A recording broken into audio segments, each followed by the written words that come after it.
Bien, un partido importante en un mes de enero para nosotras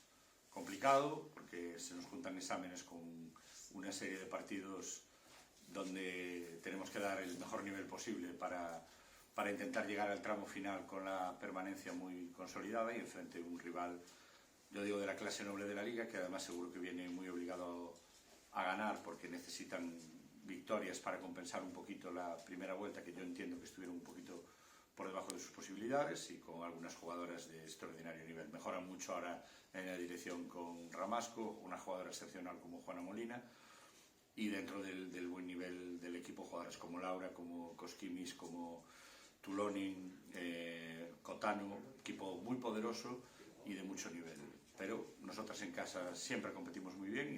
esperamos y estamos convencidas que el sábado no va a ser una excepción y que se lo vamos a poner muy difícil. Bueno, sabemos que va a ser un partido que requiere la mejor versión de nuestro equipo. Con respecto al partido de ida, era el segundo partido de la Liga 2, aún teníamos que coger dinámica y ahora estamos en uno de nuestros mejores momentos de la temporada, ya ganamos partidos que son importantes y ahora tenemos una oportunidad para poder mantenernos en la permanencia y poder seguir en la Liga 2 el año que viene. Y con respecto a nuestro equipo, tenemos toda la ilusión y todas las ganas de que llegue ya el sábado para poder jugar y competir a nuestro máximo nivel. Y además quiero hacerle una mención especial a nuestra compañera Alba, que se lesionó en el último del partido y que espero que ya pronto pueda volver a los pabellones y esté con nosotros.